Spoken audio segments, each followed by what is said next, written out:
오늘 하나님 주신 말씀 우리 에베소서의 말씀입니다. 에베소서 3장 14절에서 19절까지 말씀. 에베소서 3장 14절에서 19절까지 말씀. 신약성경으로 보실 분들은 312쪽의 말씀입니다. 제가 봉독해 올립니다. 이러므로 내가 하늘과 땅에 있는 각 족속에게 이름을 주신 아버지 앞에 무릎을 꿇고 비노니 그의 영광의 풍성함을 따라 그의 성령으로 말미암아 너희 속사람을 능력으로 강건하게 하시오며 믿음으로 말미암아 그리스도께서 너희 마음에 계시게 하시옵고 너희가 사랑 가운데서 뿌리가 박히고 터가 굳어져서 능히 모든 성도와 함께 지식에 넘치는 그리스도의 사랑을 알고 그 너비와 길이와 높이와 깊이가 어떠함을 깨달아 하나님의 모든 충만하신 것으로 너희에게 충만하게 하시기를 구하노라. 아멘. 오늘 이 말씀 가지고 사랑의 터를 굳게 하라, 사랑의 터를 굳게 하라 라는 제목으로 함께 말씀을 나누기를 원합니다. 오늘 본문의 말씀은 바울의 기도예요. 근데 사실은 내용을 우리가 나중에 살펴보시면 아시겠지만 이것은 요한복음 15장 4절의 말씀을 바울 나름대로의 해석을 한 거예요. 그러니까 요한복음 15장 4절이 우리가 이렇게 되어 있습니다.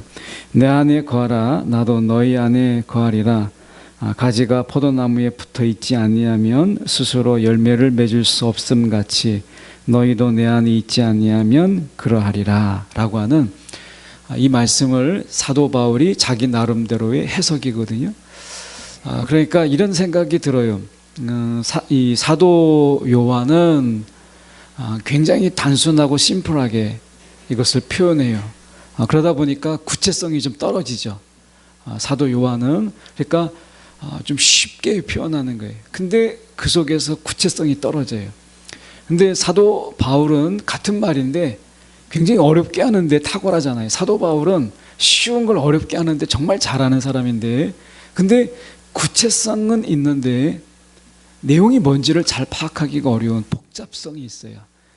그래서 각각의 약간 장점이 있어요. 그래서 요한의 사도 요한의 글을 보면 정말 단순하기 때문에 우리 속에서 뭔가 불을 던지지만 사도 바울의 글을 읽다 보면 복잡해요. 근데 뭔가 구체성이 있어요. 그런 차이점이 있다라고 하는 것을 생각해 보면서 우리가 추석 연휴인데 이용훈 형제가 청년이 아까 잠깐 기도에 대한 이야기를 했지만 우리가 추석 때 가족이 모여서 가족을 위해서 기도할 때 우리가 무엇을 위해서 기도할까? 가족을 위해서 기도할 때 무엇을 위해서 기도할까? 기도가 어려운 게 아니라 기도를 어떻게 해야 될지를 모르기 때문에 사실은 기도가 어려운 거거든요.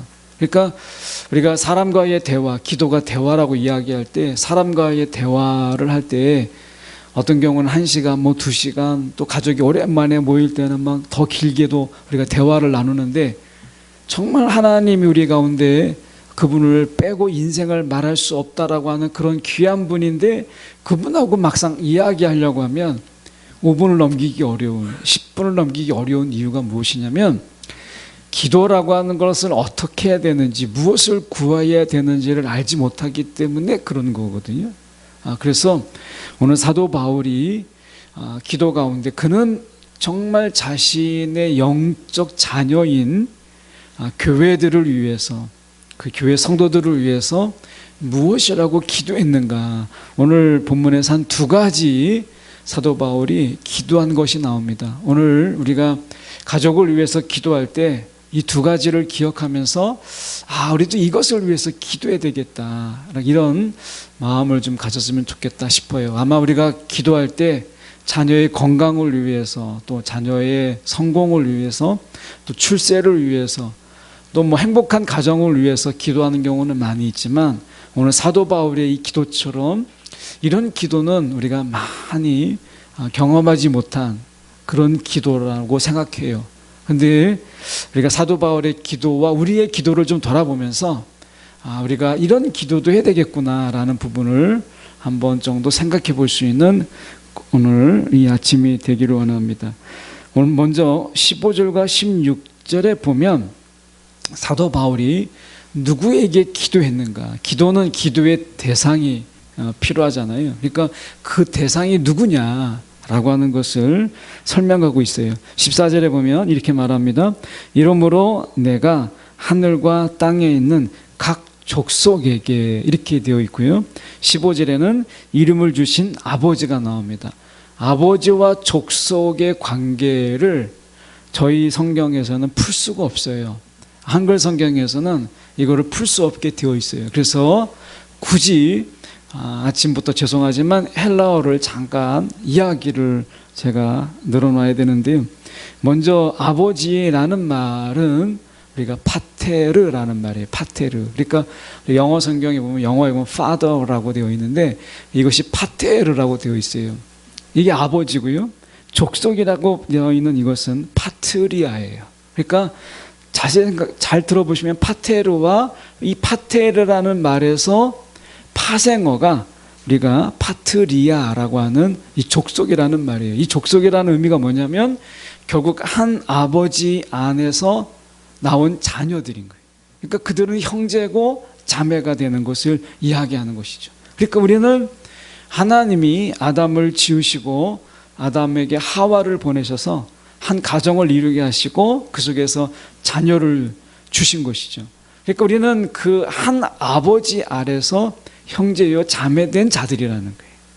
그래서 우리가 신앙의 족보를 보면 아담 위에 하나님을 두시잖아요. 그러니까 하나님을 아버지로 두고 우리 가운데 다 형제요 자매가 된 자들이다.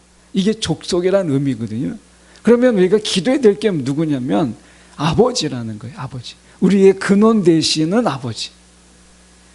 그 아버지는 저와 여러분의 존재의 본질이고 사실은 우리의 사실은 근원적인 분이시잖아요. 그분께 기도하는데 이 아버지라는 이 말이요, 두 가지가 같이 있어요. 하나는 아버지라는 말은 권위가 있다라는 거고, 아버지라는 것은 친하다, 친밀하다라는 의미가 있어요. 근데 우리는 사람은 친해지면 그 사람의 권위를 좀 깎아내리고요. 그리고 어떤 경우는 좀 그 사람과 친하지 않으면 그것을 내용을 모르기 때문에 좀 두려워하고 권위를 갖는다 생각을 해요. 그래서 가급적이면 권위가 있는 사람은 가까이 하지 않으려고 하죠. 사람들과 자기의 권위를 지키기 위해서. 그래서 사람들이 생각하고 있는 권위라고 하는 것은 자기를 가리고 드러내지 않고 숨기는 이런 권위로 이야기해요. 그래서 가까이 오지 못하게 하는 권위였어요.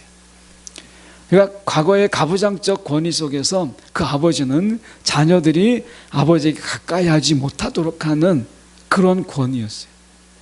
그런데 성경에서의 이 아버지라는 이 말 속에 친밀함과 권위라고 하는 것이 같이 포함되어 있는데, 진짜 권위는 가까이 할수록 그 존재에 대한 존경심이 생기고 경애가 생겨서 함부로 할 수 없는 이런 것을 권위라고 하는 거예요. 그러니까 우리가 누구랑 친해요. 근데 그 친한데 그 친밀함이지만 오히려 친하기 때문에 더 많은 사실을 알게 되고 더 많은 것을 알게 되는데, 그것 때문에 함부로 할 수 없고 계속해서 그 안에서 존경심이 생기고 이렇게 하는 이 권위, 아버지는 이 두 가지가 같이 포함되는 거예요. 여러분 어떠세요? 신앙생활 하나님을 알아갈수록 하나님이 가볍게 여겨지십니까? 이스라엘이 그 신앙의 실패가 어디 있었느냐? 처음에 그들이 시내산에서의 그 하나님은 어떤 하나님이었어요? 함부로 올라갈 수 없는 무서운 하나님이었어요. 그런데 하나님을 알고 보니까 하나님이 별거 아닌 거예요. 하나님이 그들 속에 가까이 오니까 하나님을 가볍게 여겼던 것이죠. 그래서 하나님을 두려워하지도 않고 하나님을 무서워하지도 않았어요. 이것이 이스라엘 신앙의 실패의 한 이유였어요. 오늘 우리도 어쩌면 그럴지 모르겠어요. 하나님 아버지라고 부르고 하나님과 가까이 하다가 보니까 그 하나님과의 친밀해졌는데 하나님을 가볍게 여기는, 그래서 하나님의 말씀을 무겁게 여기지 않고 이 정도야 무시해도 되지, 이 정도야 뭐 하나님이 알아서 해주겠지, 이런 것 때문에 하나님에 대한 신앙이 오히려 무례함으로, 때로는 건방짐으로 나타나는 거예요. 하나님이 원하시는 신앙은 그게 아니에요. 아버지라고 하는 이 아버지의 말 속에서는 하나님과 친밀해지지만 그 하나님이 너무나 경외스러운 거예요. 그분의 신실함이 그렇고, 그분의 사랑이 그렇고, 그분의 오래 참음이 그렇고, 그분의 우리 가운데 바라신 하나님의 그 인애, 이 모든 것이 하나님께 그 속에 있잖아요. 그러니까 그 하나님을 가까이 할수록 더 존경함이 생기는 거예요. 함부로 할 수 없는 거예요. 그래서 친밀함이 있고 그 안에서 경애가 있는 거예요. 이 말을 줄여서 사도 바울은 이름을 주신 아버지라고 말하고 있는 거예요. 이름을 주신 아버지. 이 이름을 주신 아버지라는 이 말은 그분의 다스림, 그분의 지배를 이야기하는 거예요. 그러니까 하나님이, 여러분, 우리 가운데 그분이 모든 벽을 허물고 우리 가운데 가까이 오셨어요. 근데 그 아버지, 그분이 가깝기 때문에, 친밀하기 때문에 함부로 해도 되는 그런 분이 아니라 알면 알수록 정말 경외감이 생기고 존경심이 생기고 하는 거죠. 진짜 친밀함은 바로 그런 거거든요. 근데 사람은 사실 그게 어려워요. 사람은 가까이 하면 할수록 어떻게 돼요? 뭔가 모자람을 보게 되고, 뭔가 흠을 보게 되고, 뭔가 그래서 실망하게 되고, 때로는 기대가 꺾이기도 하잖아요. 그래서 사람들이 가까이 하면 할수록 그 사람과 멀어져요. 친해질수록 멀어지는 인간의 역설이 있어요. 관계의 역설이 그래서 있는 거예요. 사람은 가까워질수록 사실은 실망이 커요. 그러다 보니까 사람이 친밀해지면 사람은 멀어져요. 이게 관계의 역설이잖아요. 하나님은 그렇지 않아요. 아마 하나님만이 유일하게 그분과 가까워질수록 우리는 그분에 대한 끝없는 이 존경심과 경외를 갖는 거예요. 사도 바울이 기도하는 대상은 바로 그 아버지예요. 아버지라는 친밀함 속에서 함부로 할 수 없는 경외가 느껴지는 이 아버지께 그가 기도하는데, 그가 어떻게 기도하느냐? 무릎을 꿇고 기도한다. 유대인의 기도 중에 3대 경건 자세가 있어요. 이 경건 자세가, 하나는 그가 서서 기도하는 거예요. 이 하나님께 경건의 기도의 3가지 방식이 나오는데 서서 기도하는 겁니다. 또 하나는 손을 들고 기도하는 거예요. 그리고 하나는 무릎을 꿇고 기도하는 거예요. 이게 하나님께 3대 경건의 자세예요. 우리가 경건의 경건을 다한다면 무릎을 꿇고 손을 들고 기도하거나 아니면 서서 기도할 때 손을 들고 기도하는 것이죠. 여기서 사도 바울은 무릎을 꿇고 기도했다라고 하는 것은 그 아버지, 친밀하신 그 아버지 앞에 그가 경외함을 가지고 기도했다라고 하는 것을 보여주고 있는 거예요. 저처럼 이제 제가 당뇨 16년 차인데 지금은 이제 관절이 좋지 않아서 병원에서도 무릎을 꿇고 기도하는 것을 이렇게 권하진 않아서 제가 이제 앉아서 기도하는데, 유대인적으로 이야기하면은 서서 기도하는 거, 이게 이제 경건의 자세예요. 무릎이 아니라면 서서 이제 기도하고 손을 들어서 기도하는 거, 앉아서 기도하더라도 여러분 손을 들고 기도하는, 이게 이제 유대인적인 이 경건의 자세거든요. 여기서 무릎을 꿇고는 그 중에 하나예요. 그래서 그가 이제 기도를 하는데 한 2가지를 기도해요. 사도 바울이 오늘 저희가 그것을 보려고 합니다. 먼저 16절과 17절에 묶어서 하나의 기도예요. 이렇게 이야기합니다. 그의 영광의 풍성함을 따라 그의 성령으로 말미암아 너희 속사람을 능력으로 강건하게 하시오며, 이렇게 돼 있어요. 이것을 줄여서 얘기하면 결국 성령으로 우리의 속사람을 강건케 해주십시오라는 게 첫 번째 기도입니다. 우리의 속사람, 이 속사람이라고 하는 것은 우리가 이제 거듭나잖아요.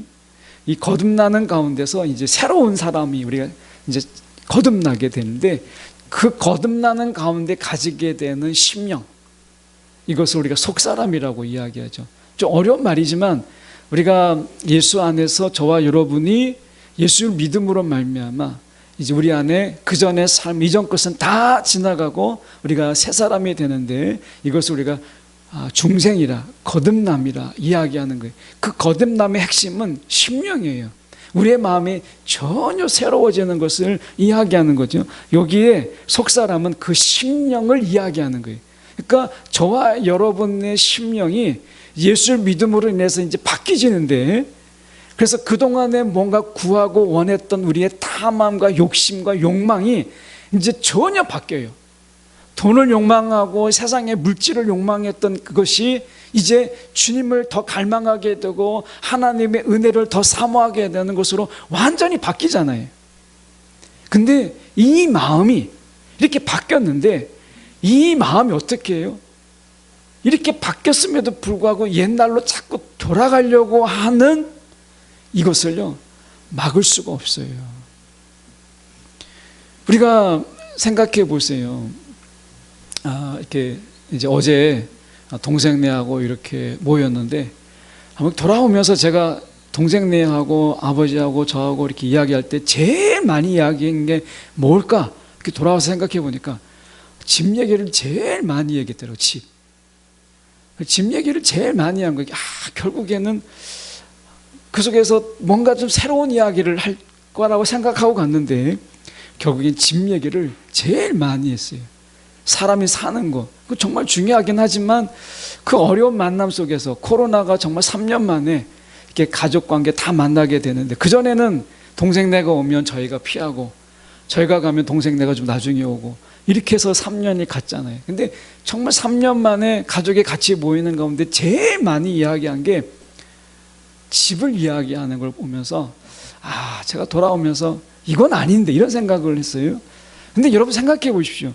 우리가 정말 이제 거듭나서 하나님을 구하고 하나님의 은혜가 더 귀한 줄 알고 하나님의 사랑이 귀한 줄 알고 세상의 물질을 구하지 않고 하나님을 구하고 하나님의 은혜를 구하고 하나님의 사랑을 구하잖아요. 이게 이제 인애라는 거, 우리 하나님의 심령이라는 거거든요. 이게 여기서 말하고 있는 속사람이라는 거예요. 속사람. 그런데 우리가 어떻게 되죠? 이런 속사람으로 늘 살아가십니까? 세상의 우리를 가만두지 않아요. 세상이 끊임없이 우리가 돈을 바라보게 하고, 그리고 세상의 물질을 바라보게 하고, 제가 얘기한 것처럼 집을 바라보게 하고, 나쁜 건 아니죠. 그런데 거듭난 것과 그렇지 않는 것의 차이가 없는 거예요. 우리가 예수 믿고 나서 이제 나는 죽고 예수로 사는 가운데서 예수님께서 이 땅에 오셔서 제일 많이 한 게 뭐예요? 마태복음으로 이야기하면 하나님의 나라예요. 하나님을 제일 많이 이야기했어요. 그런데 우리가 거듭났어요. 거듭나는 가운데 우리 입에서 제일 많이 이야기하고 있는 게 정말 하나님이고 예수님의 십자가고 그 은혜고 부활을 이야기하고 그랬나요? 사도행전적으로 보세요. 사도행전적인 속에서 사도행전의 그 사도들은 부활의 증인으로요, 가는 곳마다 예수님의 부활을 이야기했어요. 그게 거듭난 자의 모습이었어요. 우리는 어떻죠? 정말 부활을 외치고 예수님의 십자가를 이야기하고 그분의 사랑과 은혜를 이야기하는 일에 우리가 많은 시간을 우리가 쓰고 있습니까? 아닌 경우도 훨씬 많지 않아요? 우리가 제일 많이 이야기하고 있는 사는 것, 우리가 사는 것, 집, 거주할 것, 일할 것, 돈, 집, 뭐 이런 게 제일 많이 이야기하고 있지 않아요? 그러면 이미 우리의 심령, 이 속사람은 돌아왔다가 다시 우리가 예수 믿기 전에 하고 별 차이가 없는 거예요.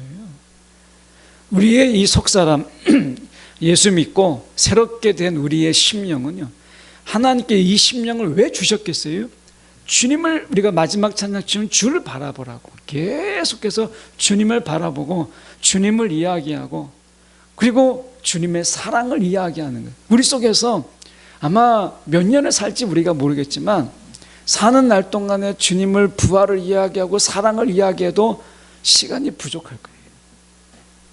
근데 하나님이 그 엄청난 시간을 우리 가운데 주셨는데, 저도 돌아보면 제가 예수를 만나고 나서, 제가 대학교 때 예수님을 만났잖아요. 그런데 예수님을 만나고 나서 저는 강도를 만난 거예요. 강도를 만나서 제가 살아나서 예수를 믿은 게 아니라 예수 믿고 나서 제가 강도를 만난 거예요.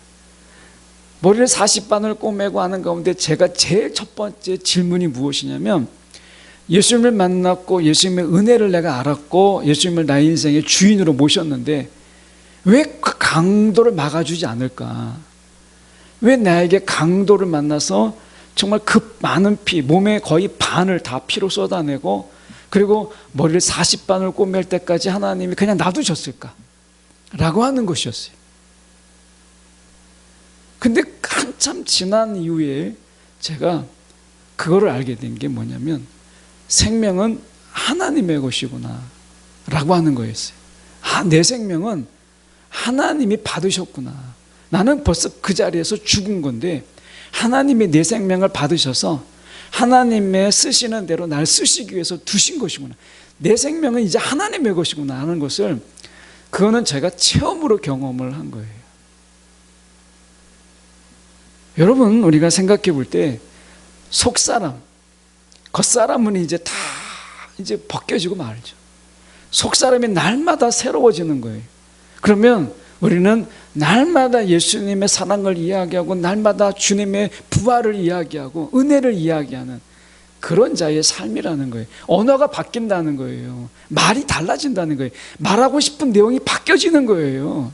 그런데 여전히 우리가 똑같이 짐 이야기하고 먹을 거 이야기하고 우리가 세상에 우리가 어떤 살아가는 이야기 안 할 수는 없지만 그게 우리의 주 내용의 전부라면, 돈이 전부고 집이 전부고 살아가는 어떤 삶의 패턴이 전부라면 우리의 속사람은 뭐죠? 그래서 사도 바울이 기도하는 거예요. 우리의 속사람이 강건해지기를, 성령으로 우리의 속사람이 강건해지기를 위해서 기도하라는 거예요. 그렇게 기도하고 있다는 거예요. 속사람이 강건해진다는 게 뭐예요? 그게 17절이에요. 그 내용이 보면, 믿음으로 말미암아 그리스도께서 너희 마음에 계시게 하시옵고 너희가 사랑 가운데서 뿌리가 박히고 터가 굳어져서, 이렇게 돼 있어요. 그러니까 믿음으로 말미암아, 자, 주님이 우리 안에 거하셔야 되는데 잠깐 있다가 그냥 떠나버리는 주님, 그게 아니죠. 우리는 신학적으로 알고 있어요. 우리가 예수를 믿으면 우리가 예수님이 우리 안에 거하신다. 성령을 통해서 우리 안에 거하신다. 그래서 성령을 우리가 그리스도의 영이라고 부른다. 이건 신학적으로 알죠. 그런데 정말 저와 여러분 마음속에 예수님이 내주하고 계십니까? 이걸 정말 여러분 느끼고 계세요? 우리는 훨씬 더 많은 경우에 주님이 내주했다가도 어느 순간에 그냥 또 떠나버린 것 같은, 주님이 계시지 않는 이런 삶을 더 많이 살지 않아요? 그래서 사도 바울이 이야기하는 거예요. 우리 안에 속사람이 강건해지는 비결이 무엇이냐면 믿음으로 살라는 거예요. 믿음으로 결단하고 믿음으로 결정하고 믿음으로 우리가 행하라는 거예요. 믿음이 합당한 삶. 기도를 할 때 대표적인 게 기도잖아요. 기도를 하는데 하나님이 내 기도를 들어주실까라고 하는 믿음이 없어요. 주님이 내 기도를 들으신다는 믿음이 없어요. 여러분, 그 기도가 힘이 있겠습니까? 주님께서 내가 구하는 것을 응답하신다라고 하는 믿음이 없으면 여러분, 그 기도에 힘이 있겠습니까? 간절함이 없죠. 그렇지 않겠어요? 우리가 예배를 드릴 때 이 예배를 하나님께서 받으신다. 이 예배를 하나님께서 우리 예배 가운데 임하셔서 우리 예배를 받으신다라고 하는 믿음이 없으면요, 이 예배에 열정이 있는 믿음, 여러분, 열정 있는 예배가 드릴 수가 없는 거예요. 우리가 드리는 찬양, 그 찬양 속에 내가 박자를 모르고 음정을 놓치더라도 이 어느한 찬양이지만 하나님이 지금 받으신다라고 하는 확신과 믿음이 있을 때 예배와 찬양이 달라지지 않겠어요? 믿음이 중요하다는 거예요. 믿음으로 행할 때 주님은 우리 안에 지속적으로 내주하신다는 거예요. 사도 바울은 그 얘기를 하는 거예요. 지금 그래서 너희 마음에 계시게 하시옵고, 계시게 하시옵고라고 하는 것은 지속형이에요. 계속적인 용법이에요. 그러니까 우리가 믿음으로 행할 때 비로소 주님은 우리 안에 계속해서 지속적으로 내주하시는 거예요. 그러면 주님이 우리 안에 계시면 뭐가 달라지죠? 저와 여러분의 심령이 어떻게 강건해지느냐? 사랑으로 가득해요. 사랑으로 충만해지는 거예요. 나는 자연인이다 이렇게 여러분 보시잖아요. 제가 보는 해석으로는 그분은 아닌지 모르지만 제가 나는 자연인이다를 몇 번 보면 그 사랑하는 가족과 그 자녀를 다 버려두고 산속에서 혼자 살아요. 저는 그거를 보면서 저분들이 사랑의 실패자들이구나 이런 생각이 들었어요. 결국에는 나를 사랑해 줄 수 있는 것은 나밖에 없다. 그래서 산속에 들어간 게 아닌가. 그분들이 들으면 막 와서 화를 낼지 모르겠지만 제가 그분들을 보면서 저는 마지막이 참 짠해요. 그게 1박 2일로 이렇게 나는 자연이다가 1박 2일로 촬영하는 것처럼 나오지만 실질적으로 2박 3일을 촬영한다고 그래요. 그러면 스텝과 진행하는 사람이 가서 2박 3일을 거기서 머물러 있는 거예요. 근데 끝날 때 보세요. 막 혼자 사는 게 막 자랑이고 혼자 사는 게 막 기쁨이고 여기서 내 회복이 됐네 뭐 여기서 내가 건강을 되찾았네 하지만 마지막에 끝날 때 그들의 손흔듦 속에서 정말 박력 있게 야 다시 나 혼자다. 야 너희는 가라. 난 이제 다시 나 혼자다. 야 내 세상이다. 난 너희들 때문에 너무 힘들었는데 그래서 박력 있게 손을 흔든 사람을 본 적이 없어요. 나중에 손을 들 때는 어떻게 해요? 다 힘이 없어요. 눈가에 그냥 눈망울이 작게 비쳐요. 외로운 거죠. 그분들이 왜 산속에 들어왔겠어요? 가정을 버려두고 자녀를 버려두고 왜 들어왔겠어요? 사업에 실패해서 모든 사람의 버림을 받고 가정 속에서도 버림을 받으니까 야 사랑을 해줄 사람은 나밖에 없다. 결국 나를 사랑해 줄 수 있는 사람은 나밖에 없다 해서 다 산속으로 들어간 거잖아요. 여러분 우리의 심령이 강건해지는 것은요 우리 안에 주님이 내주하시는 그 내주하심 속에서 우리 가운데 사랑이 막 넘쳐나게 하시는 주님의 그 내주하심 속에서 우리의 심령이 강건해지는 거예요. 모든 사람은요 사랑을 먹고 크는 거예요. 아무리 돈이 많이 있어도 여러분 사랑에 굶주린 사람은 절대 살지 못해요. 아무리 좋은 집에 살아도 그 사람이 그 집에 사랑이 없는 집은요 살 수가 없어요. 사람은 결국 하나님의 창조의 원리가 그래요. 창조의 원리가 하나님이 세상 사람을 지을 때 사랑을 먹고 살 수 있도록 하나님이 그렇게 지으셨어요. 근데 세상은 어떻게 해요? 사랑이 없어요. 세상에는 사랑이 없어요. 그래서 우리의 심령이 다 허탄한 곳에서 채우는 거예요. 사랑으로 채우지 못하니까. 사랑에 굶주려 있으니까 돈으로 때로는 학력으로 때로는 뭔가 남들에게 보일 수 있는 간판으로 자기를 채우는 거예요. 사람은 이 사랑의 공허함을 반드시 뭔가로 채우려고 해요. 그런데 채울 수가 없어요. 무엇으로만 채울 수 있느냐? 계속해서 우리 가운데 사랑을 우리 가운데 충만케 하시는 예수님, 이분 외로는 사랑이 채워질 수가 없어요.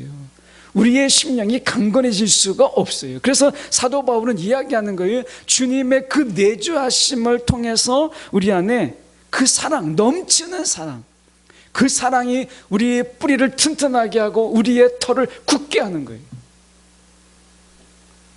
여러분 믿음으로 행하는 것이 그 출발점이라는 거예요. 믿음으로. 여러분 믿음으로 행하세요. 예배를 올 때도 하나님이 오늘 이 자리에 계시고 우리의 예배를 받으신다는 믿음으로 예배를 드리시고요. 기도 하나를 하더라도 하나님이 내 기도를 들으신다라고 하는 믿음으로 기도하세요. 찬양 하나를 드리더라도 하나님이 내 노래, 정말 내 노래만 따로 떼서 보면 정말 어눌하고 박자도 틀리고 사실 보잘것없지만 하나님이 내 찬양을 받으신다라는 이 믿음으로 찬양을 드리는 거예요.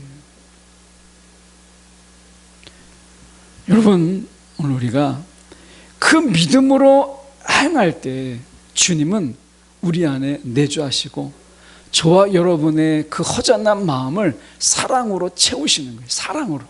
사랑으로 부어주셔서 우리가 사랑의 뿌리 내리게 하시고 그 사랑의 터가 굳게 하는 거예요.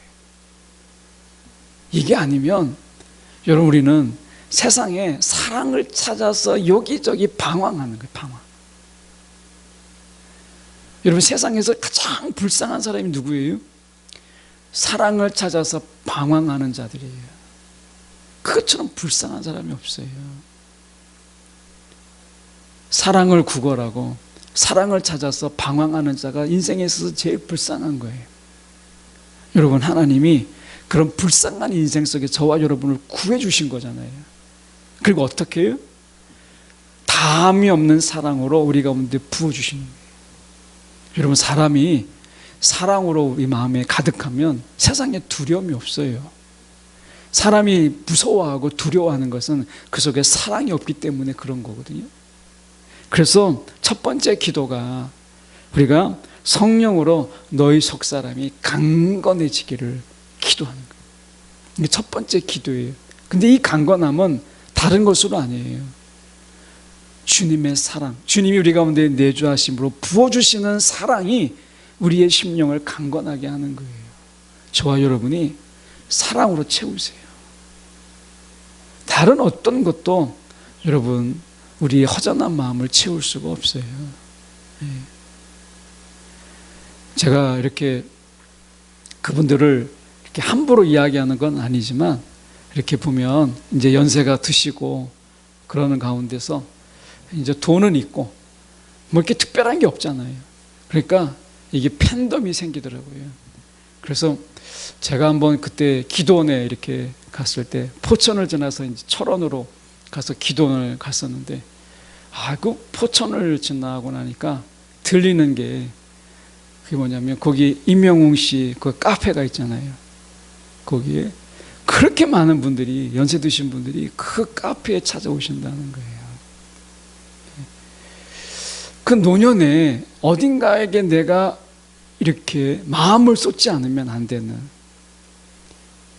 그런 마음이 보여서 한편으로는 그렇게 할 수 있다는 게 너무 좋지만 한편으로는 그렇게 마음 둘 곳이 없나라는 생각 때문에 측은하기도 해요. 여러분, 우리가 정말 마음 둘 곳, 그것은 예수님 외에 그 누가 있겠어요. 그래서 우리가 사도 바울이 이렇게 이야기하는 거예요. 말씀해 보면 18절과 19절에 두 번째 기도가 그런 것입니다. 두 번째 보면 능히 모든 성도와 함께 지식에 넘치는 그리스도의 사랑을 알고, 그러니까 그리스도의 사랑을 아는 거예요. 그리스도의 사랑, 넘치는 우리 사랑인데 그것을 우리 사랑을 안다라는 거하고 사랑이 많다라는 거하고 사랑을 안다는 거하고 다르다는 거예요. 내 안에 사랑이 많이 있는데 사랑을 안다라는 거하고는 차이가 있어요. 그래서 여기서 그 사랑을 아는데 어떻게 사랑을 아느냐, 19절에 보면 너비와 길이와 높이와 깊이예요. 다양한 경험을 하는 거죠.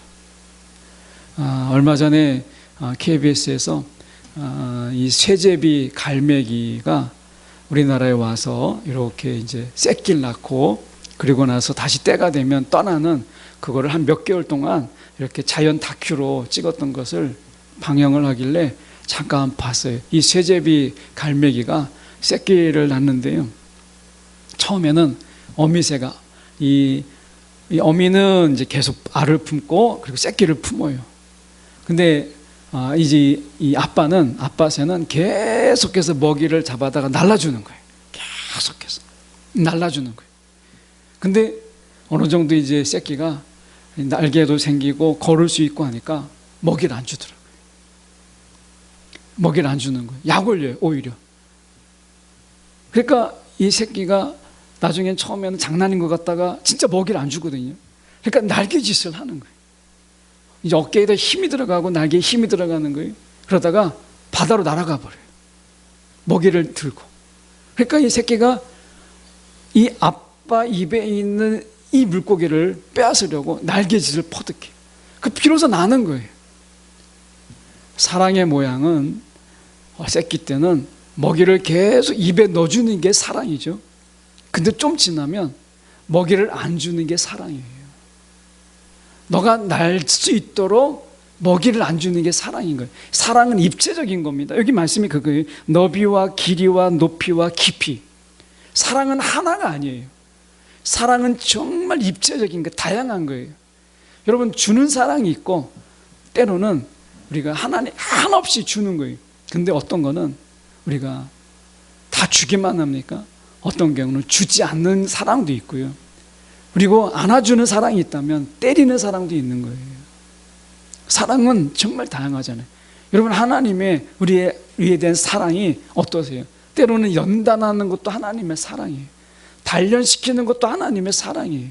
하나님이 모든 것을 우리가 기도하기 전에 우리의 필요를 다 알아서 우리 가운데 다 주시는 것도 하나님의 사랑이지만, 하나님이 때로는 우리의 필요를 알고 하나님께 간절히 구하게 하시는 것도 하나님의 사랑이에요. 여러분, 하나님은 우리를 정말 사랑하세요. 다만 입체적이다. 내가 생각하고 있는 사랑을 뛰어넘는 정말 다양한 방법으로 우리를 사랑하신다라고 하는 거예요. 이걸 알아간다는 거예요. 사랑이 있지만 사랑을 알아가는 거하고는 좀 다른 거예요. 여러분, 내가 생각하는 사랑의 방식이 아니더라도 하나님의 사랑은 내게 계속되고 있다라고 하는 이 믿음을 가지세요. 내가 원하는 방식의 모양의 사랑은 아니지만 하나님이 지금도 나를 사랑하신다는 믿음을 가지세요. 이것도 사랑이다. 지금은 모를 수 있죠.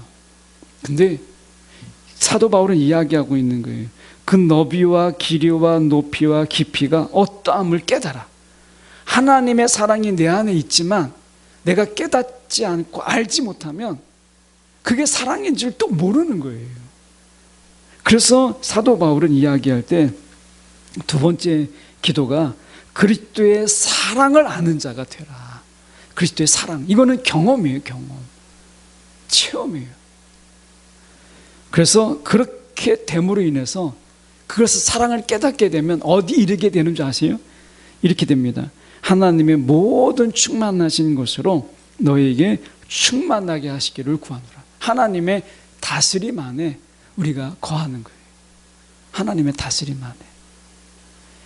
결국 이 복잡한 내용들을 다 우리가 하면 결국 요한복음 15장 4절로 귀결이 돼요.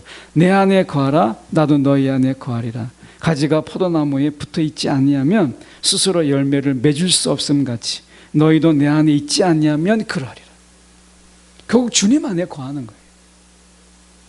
근데 주님 안에 우리가 거하는 그 비결이 무엇이냐? 그분의 사랑을 입체적으로 우리가 깨닫는 게 필요한 거예요. 우리가 왜 하나님께 주님을 실망하고 때로는 주님부터 멀어지죠? 그 사랑의 방법을 모르기 때문에, 그분의 사랑인데 그것을 깨닫지 못하기 때문에 그런 거예요. 이게 사랑이구나라는 것을 깨닫지 못하기 때문에 그런 거예요.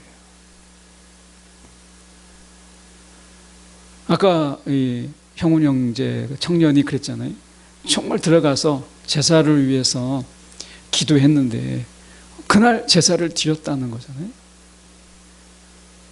근데 지금에 와서 제가 제사 얘기하니까 제가 예수 믿고 그리고 나서 이제 큰 댁에 제사를 이제 아버지 대신에 참여한 적이 있어요.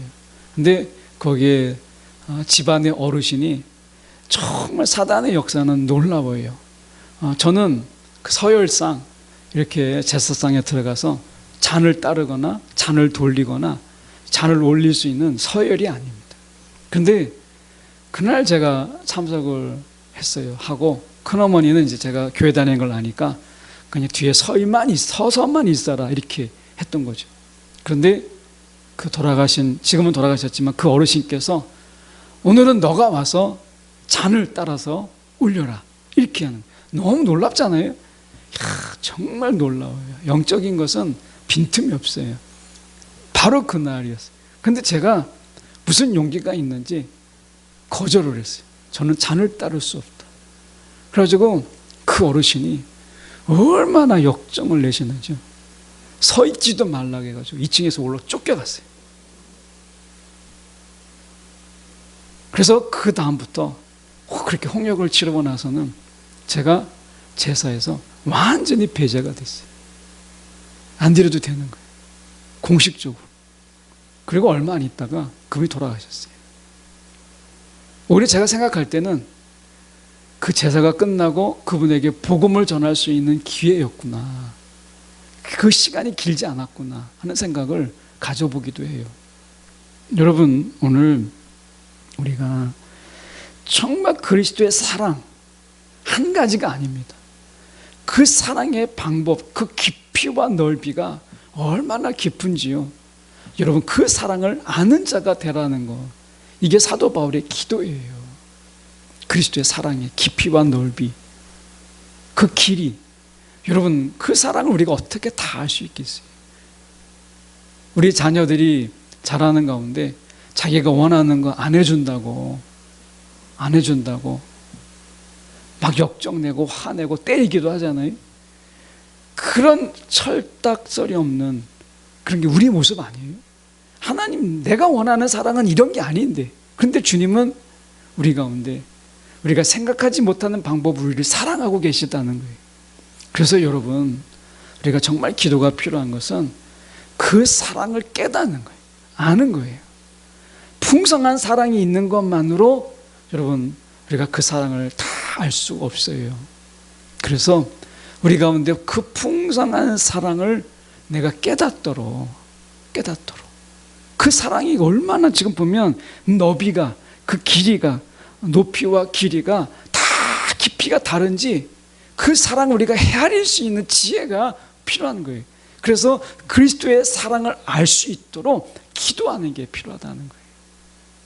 자녀를 위해서, 가족을 위해서, 우리 스스로를 위해서 여러분 기도하신 게 필요하다. 사랑의 그 입체적인 사랑, 그 사랑을 내가 깨달을 수 있도록 여러분 기도하는 것이 필요하다는 거예요. 저는 마지막에 이 임종을 맞을 때 저는 그렇게 임종을 좀 맞이하고 싶어요. 나는 돈은 뭐 아시다시피 돈은 없으니까, 집도 없잖아요. 제 이름으로 된 집도 없고, 그러니까 집도 없고 돈도 없지만 마지막에 제가 임종을 맞이할 때 나는 사랑의 부자였다. 난 사랑의 그 부유함으로 살았다. 이 말은 하고 싶어요. 정말 하나님의 그 사랑이라고 하는 거, 주님의 그 사랑이라고 하는 거, 우리가 예수 십자가에서 확증하셨잖아요. 그런데 십자가로 확증한 그 사랑의 그 넓이와 깊이, 높이를 여러분 얼마나 아세요? 우리 다 몰라요. 주님의 그 사랑의 그 풍성함과 다양함을 우리는 모릅니다. 이거를 깨달을 수 있는 기도가 이거를 필요한 거예요. 정말 이거 깨닫게 되면 세상이 보잘것없는 거예요. 세상 것이 정말 하찮은 거예요. 이게 정말 최고인 거죠. 여러분, 오늘 저와 여러분이 기도할 때 우리의 심령, 속사람이 하나님의 사랑으로, 주님의 사랑으로 강건해지는 거 위해서 기도하시고요. 그리고 제가 제목처럼 오늘 사랑의 터, 우리의 터전을 정말 굳게 만들 수 있는 것은 사랑, 주님의 사랑 외에는 아무것도 아니에요. 이번에 물난리 난 거 보세요. 정말 우리가 그 물난리 나는 거, 그분들이 고통이지만, 그런 일이 없어야 되지만, 제가 그걸 보면서 하나 깨닫는 게 뭐예요? 아무리 돌을 넣고 세멘트를 하고 철근을 넣고 해도요, 무너지는 건 무너져요. 원벽을 아무리 해도 무너지잖아요. 사람의 기술로 만든 벽은 무너져요. 그런데 주님의 사랑으로 만든 터전은요, 무너지지 않습니다. 우리는 이런 자연재해를 통해서 배우잖아요. 사람이 만든 아무리 튼튼한 건축 기술로 만들어도요, 그건 무너집니다. 빌라가 다 무너지잖아요. 그런데 사랑의 터전만이 무너지지 않아요. 오늘 무너지지 않는 터전 속에서 그분의 사랑을 깊이 알아가는 저와 여러분, 이 사랑의 부유함으로 살아갈 수 있는 저와 여러분 되기 원해요. 사도 바울의 기도가 저와 여러분의 기도가 되고 자녀를 위한 축복의 기도가 되는 우리 모두의 가정들이 되기를 진심으로 소망합니다. 기도하겠습니다.